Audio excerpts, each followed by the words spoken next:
दोस्तों नमस्कार, मैं विपिन मिश्रा आपका अपने यूट्यूब प्लेटफॉर्म श्री पीसीएस में बहुत बहुत स्वागत करता हूं। और जैसा कि आप जानते होंगे हम लोग उत्तर प्रदेश का विशेष रूप से करंट अफेयर्स काम कर रहे हैं, जो यूपी के पेपर 5th और 6th दोनों से जुड़ा हुआ रहता है।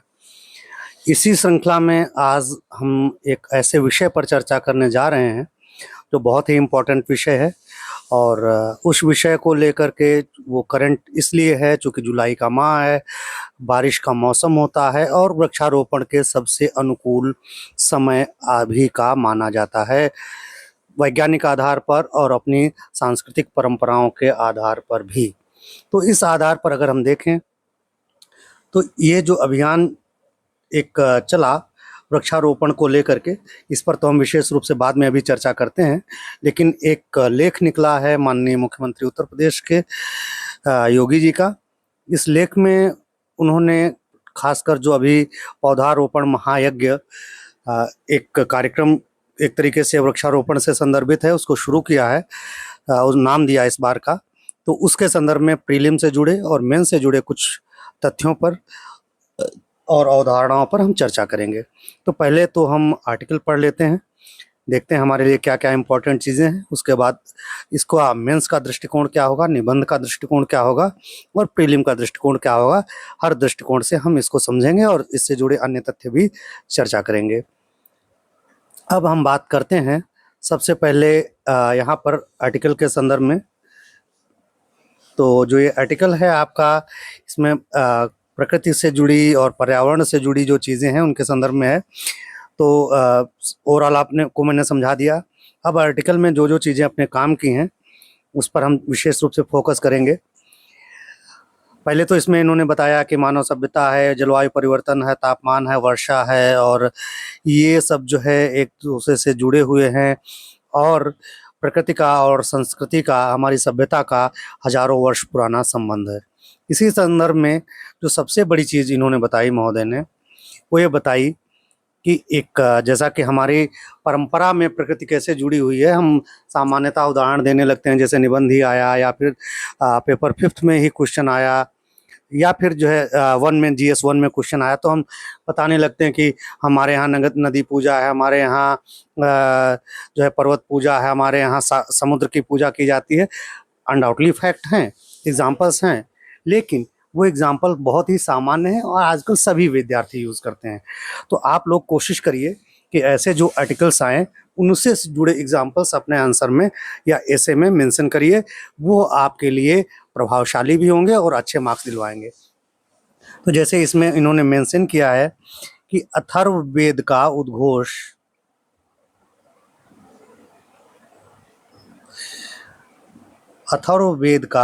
उद्घोष है माता भूमि पुत्र अहम पृथिव्या।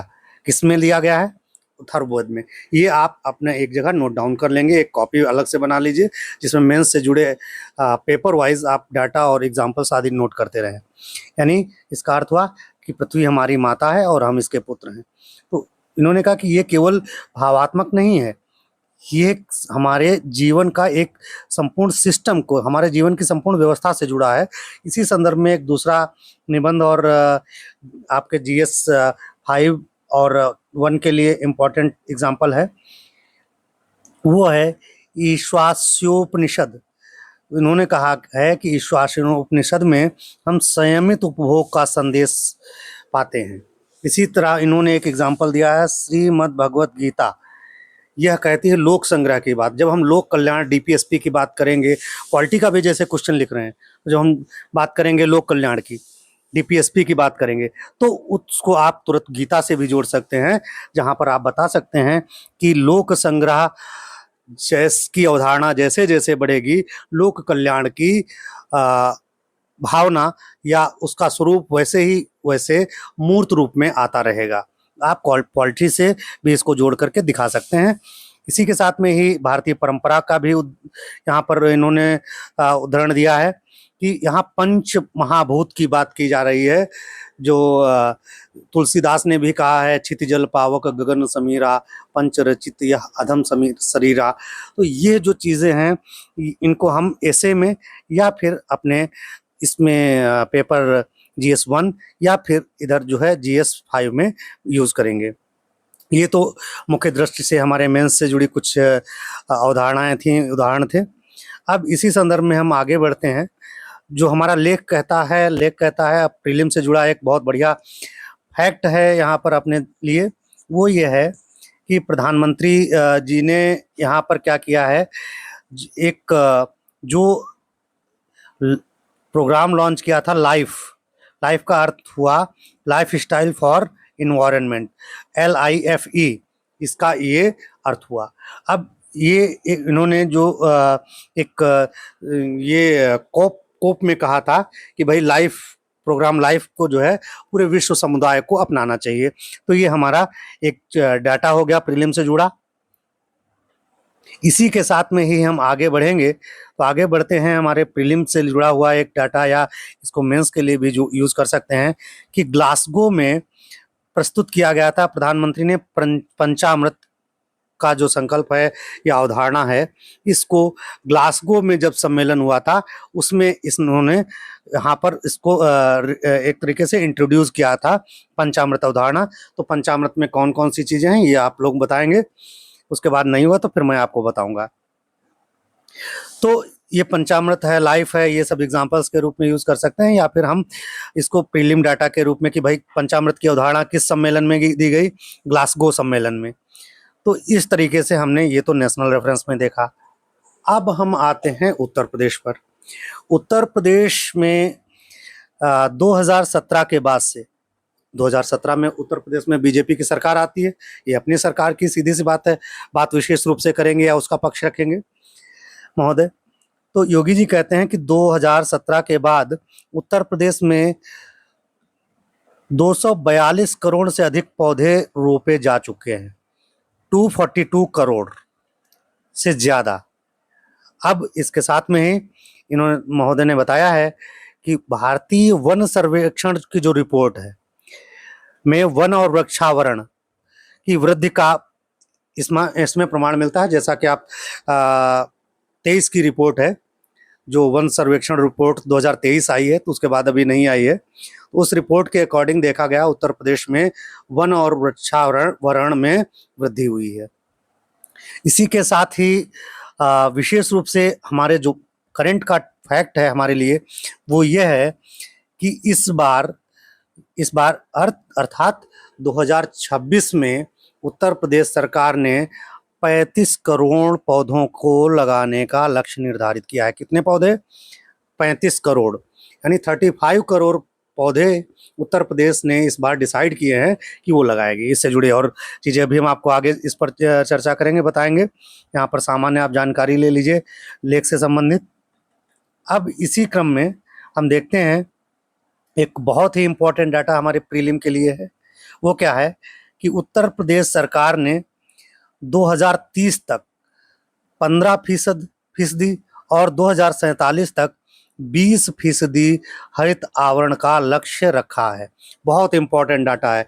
एक बार मुझे लग रहा है 2030 का लक्ष्य यूपी पीसीएस में पूछा भी गया है कि 2030 में 30 तक उत्तर प्रदेश सरकार ने कितना लक्ष्य रखा है वृक्षारोपण का।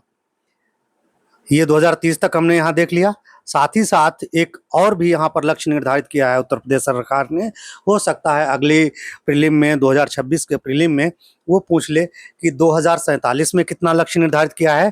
तो 2047 का लक्ष्य है 20%, यानी 20%, यानी 15%, 20%। यह आप विशेष रूप से ध्यान रखिएगा, ठीक है। तो ये कुछ जुड़े तथ्य थे हमारे यहाँ प्रीलिम से जुड़े। अब इसके साथ में ही हम आगे बढ़ेंगे तो हम देखेंगे कि पीएम सूर्य घर मुफ्त बिजली योजना, इसके अंतर्गत उत्तर प्रदेश में 6.5 लाख 6.5 लाख रूफटॉप सोलर यंत्र लगाए गए। आप याद करिएगा अभी हाल ही में पुरस्कार वितरण हुआ था रिन्यूएबल एनर्जी से रिलेटेड, तो उत्तर प्रदेश को फर्स्ट प्राइज मिला है इसमें। किसमें? जो रूफटॉप सोलर संयंत्र निर्माण लगाने के संदर्भ में, इंस्टॉलेशन के संदर्भ में। तो इसको आप विशेष रूप से ध्यान रखिएगा। इसमें एक डाटा ये है आपके लिए कि एक पहला पुरस्कार मिला है, यहाँ मेंशन नहीं है लेकिन आप याद रखिएगा। ये हो गया। इसी के साथ ही अगर हम अब फिर मेंस की दृष्टि से देखें तो उत्तर प्रदेश सरकार जो है सौर ऊर्जा नीति लाई हुई है ग्रीन एनर्जी के लिए। इसी के साथ में ही बायो ऊर्जा नीति लाई है। ये कृषि अवशेष और जैव अवशिष्ट जो एग्रीकल्चरल रिड्यूस हैं और या फिर बायो जो रिड्यूस हैं उनको एक तरीके से यूज करते हुए बायो एनर्जी में कन्वर्ट करना। इसी तरह उत्तर प्रदेश सरकार ग्रीन हाइड्रोजन पॉलिसी भी लाई है। ग्रीन हाइड्रोजन पॉलिसी का उद्देश्य है कि हम ग्रीन एनर्जी को प्रमोट करें। तो उत्तर प्रदेश सरकार न केवल एक तरीके से पॉलिसीज बेस्ड, बल्कि यहाँ पर गवर्नमेंट जो है वो आपके एक तरीके से अगर कहा जाए तो वो इम्प्लीमेंटेशन लेवल पर भी इसका काम कर रही है। इम्प्लीमेंटेशन लेवल पर हम बात करेंगे तो ग्रीन ट्रांसपोर्ट की बात करते हैं। ग्रीन ट्रांसपोर्ट की बात करेंगे, हालांकि इससे प्रीलिम में प्रश्न नहीं पूछता है, लेकिन फिर भी आप डाटा रहेगा तो आप मेंस या ऐसे में मेंशन कर सकते हैं। वो ये क्योंकि ग्रीन परिवहन के अंतर्गत उत्तर प्रदेश में 15.5 लाख से अधिक इलेक्ट्रिक वाहनों का पंजीकरण किया जा चुका है। एक डाटा याद रखिएगा, 2025 की प्रीलिम में पूछा था यूपीपीसीएस में कि वो डाटा था मोबाइल को लेकर के, उत्तर प्रदेश मोबाइल प्रोडक्शन में कितना कंट्रीब्यूशन रखता है, कितना परसेंट। तो ऐसे डाटा कभी कभार पूछ देता है, इसलिए ध्यान रखिएगा ऐसे डाटाज को, चूंकि ये इंपॉर्टेंट डाटा है। जैसे कितना अभी जो है सोलर रूफटॉप में हमने कितना उत्तर प्रदेश सरकार ने लगाया है, इलेक्ट्रिक व्हीकल्स का रजिस्ट्रेशन अभी तक कितने हो चुके हैं। तो ये कुछ डाटा उसके इर्द गिर्द का रहता है, वो पूछ देंगे। जैसे मान लीजिए आपको लगता हो कि सर दिसंबर में है तब तक डाटा बढ़ जाएगा, लेकिन नहीं, अगर डाटा बढ़ेगा तो उसके ऑप्शन ऐसे सेट हो जाएंगे कि 15.5 लाख, 20.5 लाख, 25.5 लाख, 35.5 लाख, इतना गैप कर देंगे जिससे तब तक उसको कवर न किया जा सके 4 महीने के अंदर। तो इस हिसाब से जो है ये प्रीलिम से जुड़े कुछ डाटा थे। इसी के साथ में ही यहाँ पर एक और डाटा है, वो हालांकि बहुत मेंस के लिए ही इम्पोर्टेंट हो सकता है या आप एग्जाम्पल के रूप में यूज कर सकते हैं कि उत्तर प्रदेश में विरासत वृक्ष संरक्षण, ये आप मेंस में इंक्लूड करेंगे जब भी आप जीएस 6 का पेपर लिखेंगे, जीएस 6 का या फिर जीएस 3 का। तब वहां पर आप लिख सकते हैं 900 से अधिक पौधों का, विरासत वृक्षों का संरक्षण किया जा चुका है। इसी क्रम में आगे बढ़ते हुए कुछ चीजें और बताई गई हैं, जिसमें बताया गया कि भाई वही जो हम लोग अभी चर्चा कर रहे थे कि पृथ्वी माता है और नदियां जीवन दायिनी है, ये सब चीजें हैं इन्हीं के, ये है। और इसके साथ में एक चीज याद रखिएगा कि 12 जुलाई की डेट इसके लिए सुनिश्चित की गई है वृक्षारोपण की उत्तर प्रदेश में। तो ये इस आर्टिकल से जुड़े कुछ डाटा थे, वो हमने यहाँ पर देख लिए, पढ़ लिए। अब इससे जुड़े कुछ फैक्ट्स पर हम बात करेंगे जो हमारी प्रीलिम परीक्षा के लिए इम्पोर्टेंट है। इससे जुड़ा ही उत्तर प्रदेश सरकार का एक विज्ञापन है। इस विज्ञापन को जब हम देख लेंगे तो इससे हमारी बहुत सी चीजें क्लियर हो जाएंगी।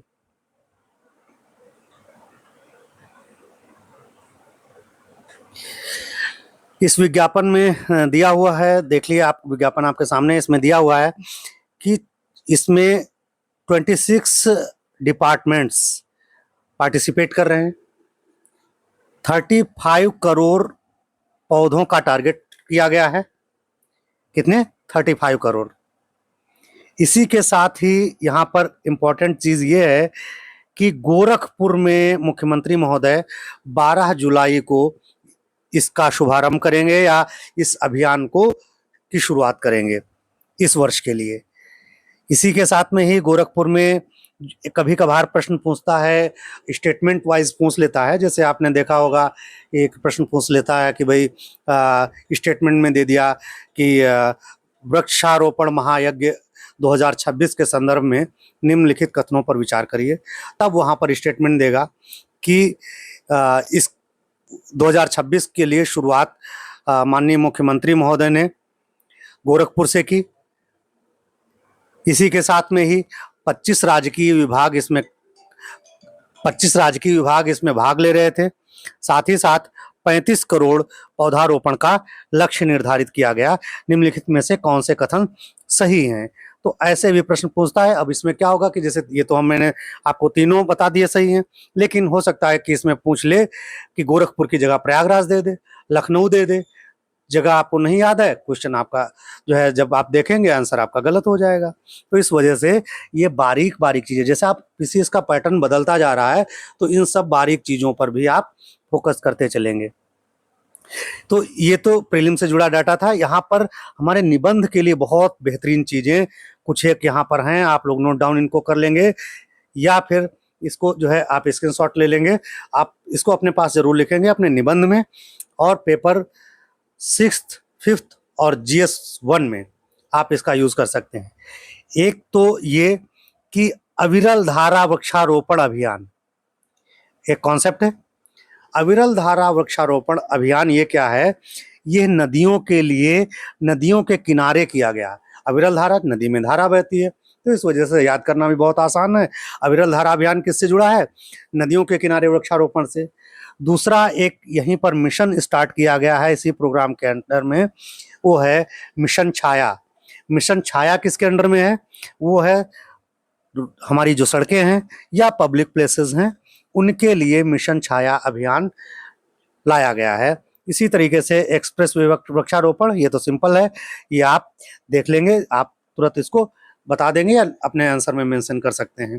तो मिशन छाया और अविरल धारा वृक्षारोपण प्रोग्राम, इनको जरूर आप अपने आंसर में मेंशन करिएगा, क्योंकि जो कॉपी चेक करते हैं आपके जो भी ऑफिसर्स रहते हैं या फिर जो प्रोफेसर्स रहते हैं वो गवर्नमेंट पॉलिसीज से बहुत बारीकी से जुड़े रहते हैं।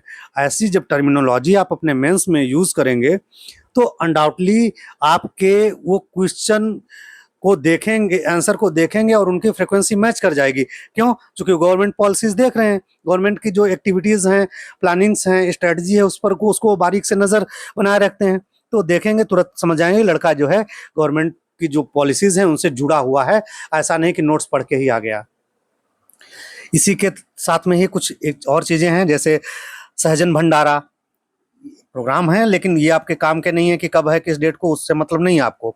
आपके काम की चीज है यहाँ पर कि सहजन भंडारा का हम उल्लेख करेंगे अपने मेन सेंस में, या हेल्थ के संदर्भ में जब हम GS2 लिखेंगे वहां भी सहजन भंडारा क्या है भाई? सहजन का सब्जी है, सहजन बताते हैं कि बहुत पौष्टिक होता है और बहुत यूजफुल रहता है, इसलिए सहजन भंडारा का आयोजन किया गया।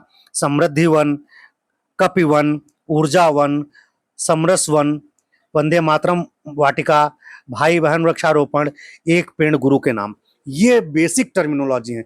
आप नोट डाउन कर लीजिए अपने नोट्स में, इनको आपको यूज करना है हर हालत में अपने एसेज में। और मैं गारंटी के साथ कहता हूं अगर आप ऐसी टर्मिनोलॉजी, ऐसे कॉन्सेप्ट्स लिखते हैं, उसको अंडरलाइन करते हैं या ब्रैकेट में घेर देते हैं तो आपको बेहतरीन मार्क्स मिलेंगे ही।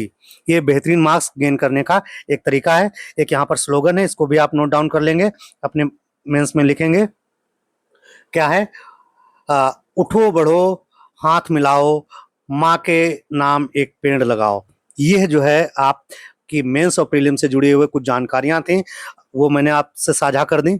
अब यहाँ पर प्रीलिम से जुड़े हुए कुछ फैक्ट मैं आपको जो है बताना चाहूँगा। अभी हालांकि उस पर हम लोग चर्चा भी कर चुके हैं, सामान्य से ही हैं, लेकिन मैंने यहाँ पर PDF फॉर्म में आपके लिए दे दिया है। PDF अगर आप लोगों को चाहिए होगा मैसेज कर देंगे, मैं आप लोगों को PDF अवेलेबल करा दूंगा। तो हरित उत्तर प्रदेश का महाअभियान, जन भागीदारी का महायज्ञ, इसी को लेकर के ये आपके लिए है कि मुख्यमंत्री जी जो है 12 जुलाई को, अभी हमने चर्चा की, गोरखपुर से वृक्षारोपण महायज्ञ 2026 का शुभारंभ करेंगे। इस अवसर पर मुख्यमंत्री जी एक पेड़ माँ के नाम अभियान से के अंतर्गत गोरखपुर लिंक एक्सप्रेसवे के समीप पवित्र त्रिवेणी का एक तरीके से वृक्षारोपण करेंगे। अब ये भी प्रश्न पूछ सकता है कि पवित्र त्रिवेणी के अंतर्गत कौन कौन से पेड़ मुख्यमंत्री ने लगाए? तो कौन कौन से पेड़ लगाए? नीम, पीपल और बरगद। याद रखिएगा, कभी कभी ये पूछ सकता है, मुझे लग रहा है 2023 या 22 में एक बार पूछा था ये प्रश्न कि मुख्यमंत्री जी ने कौन सा वृक्ष लगाया, तो आप इसको याद रखिएगा। इसके साथ ही मौल श्री का पौधा भी मुख्यमंत्री लगाएंगे, ये आप याद रखिएगा। ये आपके लिए कुछ जरूरी डाटा था, और तो सब चीजें सामान्य रूप से हैं। इसके साथ ही कुछ आपको प्रीलिम से जुड़ा डाटा मैं आपको यहाँ पर और बताना चाहूँगा, जो आपके लिए इम्पोर्टेंट है, खासकर इस अभियान के संदर्भ में। जो ये अभियान है, कौन सा अभियान? एक पेड़ माँ के नाम अभियान। एक पेड़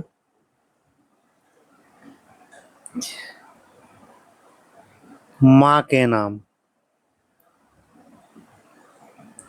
माँ के नाम, ये जो अभियान है, इसके संदर्भ में कुछ आप जानकारियां प्रीलिम की दृष्टि से ले लें। हो सकता है कि कभी कभी क्वेश्चन ऐसा बनाता है ना, करंट से बनाता है, साथ में स्टैटिक सेक्शन भी दे देता है, एक दो लाइन स्टैटिक सेक्शन की, एक आध लाइन करंट अफेयर्स की। तो यहाँ पर आप ध्यान रखेंगे, इस अभियान का शुरुआत या शुभारंभ कब की गई? 5 जून 2024, याद रखिएगा, इंपॉर्टेंट डेट है, से इसको शुरू किया गया। और इसका उद्देश्य आप सभी जानते हैं कि प्रत्येक व्यक्ति अपनी माँ के सम्मान में कम से कम एक पौधा लगाएगा, जिसका उद्देश्य है पर्यावरण संरक्षण और जन भागीदारी को सुनिश्चित करना, बढ़ावा देना। इसके लिए नोडल जो मिनिस्ट्री है या डिपार्टमेंट है, वो है आपका मिनिस्ट्री के रूप में पर्यावरण एवं वन मंत्रालय। नोडल एजेंसी भी हो सकता कभी पूछ ले।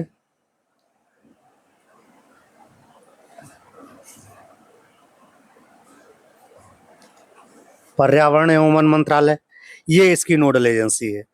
इसको आप विशेष रूप से ध्यान रखेंगे। इसी के साथ ही जो अभी हमने चर्चा भी की, मिशन लाइफ को भी आप विशेष रूप से ध्यान रखेंगे। लाइफ क्या है, अभी मैंने ऊपर आपको बताया है, लाइफ के संदर्भ में ध्यान रखेंगे। लेकिन इसके साथ ही अगर एक दो चीज़ें और हैं, वो आप ध्यान रखेंगे। आप अपने ऐसे या मेंस आंसर राइटिंग में उसका यूज़ कर सकते हैं कि जो गुयाना में जब हमारे प्रधानमंत्री महोदय गए थे 2024 में इस अभियान की शुरुआत के बाद, तो उन्होंने गुयाना के जो राष्ट्रपति थे इरफान अली साहब, उनको इस अभियान के लिए प्रेरित किया। और राष्ट्रपति ने अपनी दादी और सास के साथ इस अभियान को के अंतर्गत वहां पर वृक्षारोपण किया।